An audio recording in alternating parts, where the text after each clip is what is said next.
So which number for your blood pressure is more important? Is it the first number or is it the second number?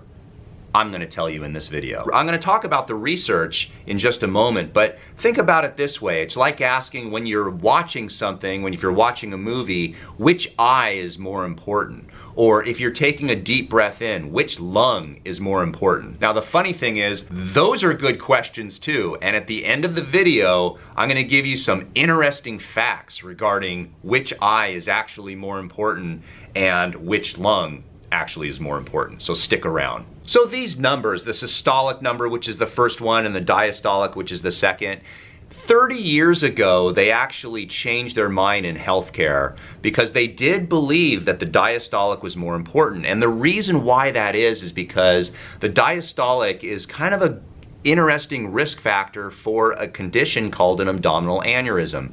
In an abdominal aneurysm, you simply just don't survive. However, the systolic number is more representative of your cardiovascular risk.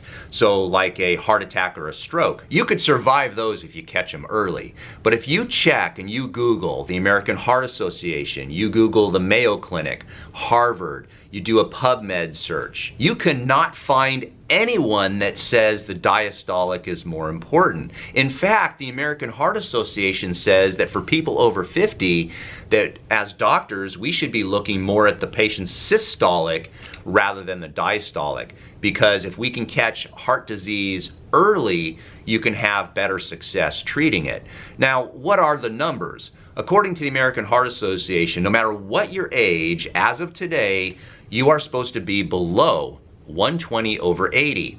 The first sign that signifies that you're starting to develop hypertension is when your systolic number goes up. So if your number goes up, the top number goes from 120 to 129, but you still have a diastolic less than 80, you are considered a risk. And you now have what's called elevated blood pressure. Now, if your systolic number goes between 130 and 139, and or your diastolic goes between 80 and 89, you are now considered a stage 1 hypertensive patient. Likewise, if your blood pressure, your systolic goes above 140 and or your diastolic goes above 90, then you're stage 2, and it just keeps skyrocketing to there until you're in deep trouble. So this is kind of fascinating that a lot of people believe that the diastolic is more important, yet all the research in the last 30 years says otherwise. So what is your opinion about this? Were you told that your diastolic number is more important? And were you told that over 30 years ago? Or does your doctor tell you that now? Because the doctor may want to actually, Google some stuff. So I promised you at the end I'd give you some interesting information. And here's some things you probably already knew, but some people don't know. It's kind of fascinating. So if you're looking at someone and you're looking with which eye is more important? Well, some people believe, and there's quite a bit of empirical evidence saying this, that the right eye is more connected to the left side of the brain. So the left side of the brain is the more analytical side of the brain. When you do math, when you have to solve problems, you are using your more intellectual type of side. So if you're trying to talk to someone and you are trying to connect with them and make them think about math, then as you talk to people, you may want to look into their right eye. They'll connect better with you. Likewise, your left eye is connected more with the right side of your brain, which is the more emotional side of the brain. It's the more intuitive side of the brain. It's the creative side of the brain. So in that particular case, you may want to, if you tell someone that you love them or you want to connect emotionally with people, you want to look into their left eye. How true is this and how much research? I'll leave that up to you and Google it. But let me tell you a quick story, because of course I'm Dr. Story.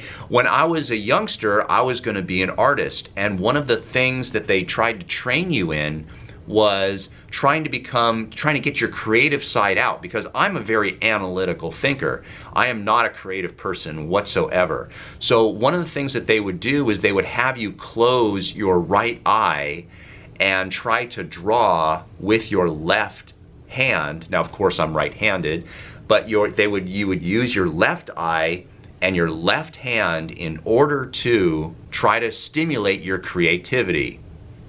Well, that didn't work out for me. There's a couple paintings over there that are mine, but they're not that good. And as far as your lungs are concerned, you think you have 2 lungs and they're equal? No, they are not. Did you know that your right lung has 3 lobes and your left lung has 2 lobes? Your right lung is actually heavier and has more alveoli than your left lung.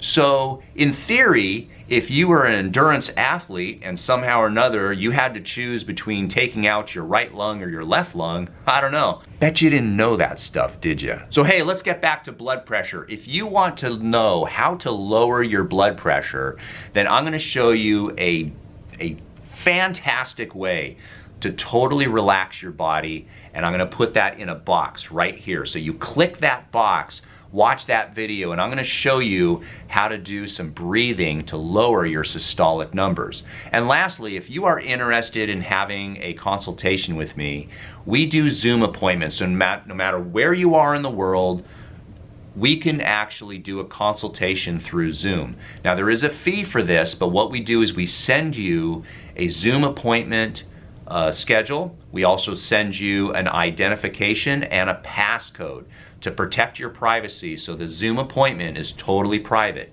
So if you have questions about blood pressure and you would like to have a consultation with me, the consultations last about 15 minutes, and just go ahead and send me an email. I will put my information up here somewhere, or it's down in the about section for our YouTube channel. So just go to my website, hit contact us, send me an email, and we'll set that Zoom appointment up for you.